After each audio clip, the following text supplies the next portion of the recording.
For decades, parents have taken their kids to school for 7 hours a day, 5 days a week, 180 days a year. We're still doing it, we plan on doing it.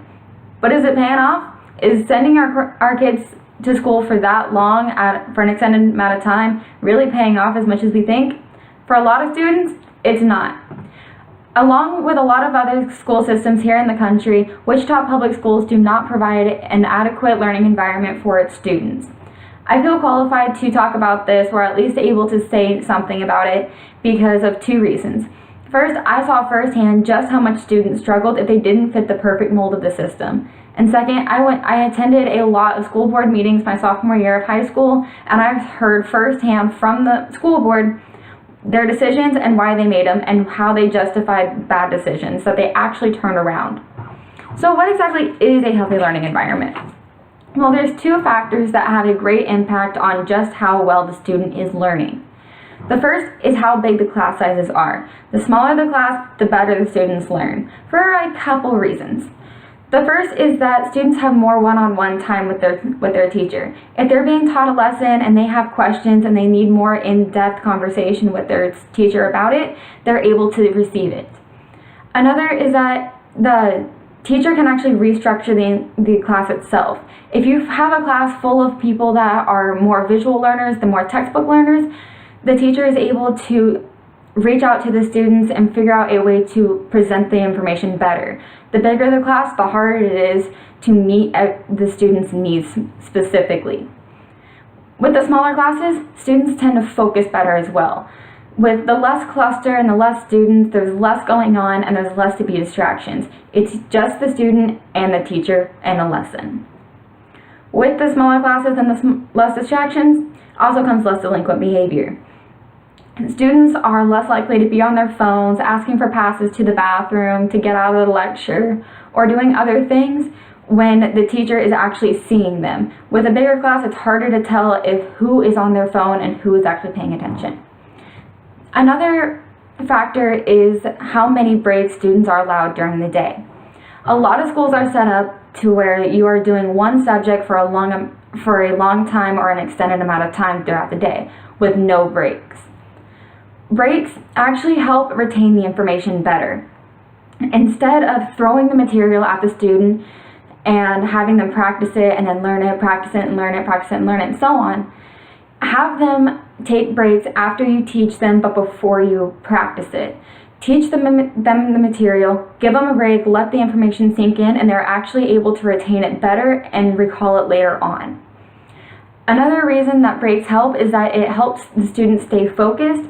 With the younger kids, they're so full of energy that they just have to get it out. They can't sit still. So having breaks to release that energy and let them socialize with their friends allows their brains to let them focus.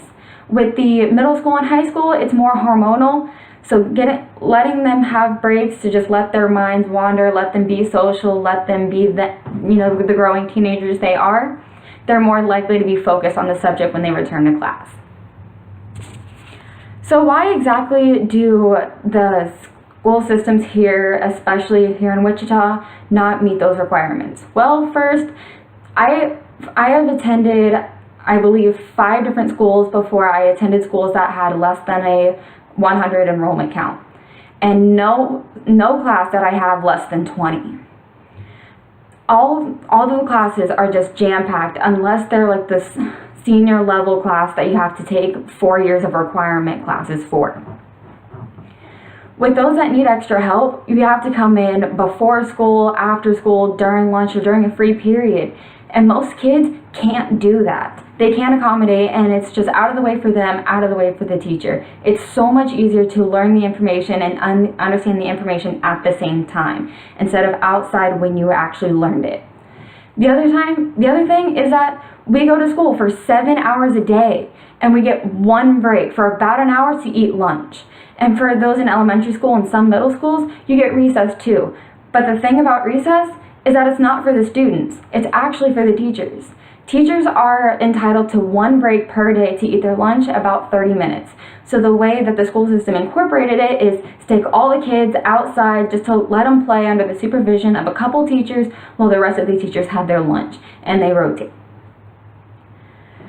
But with the longer classes, the interest level just plummets, the stress levels just shoot up into the sky, and they don't retain the information as well, and they don't have the best understanding of it.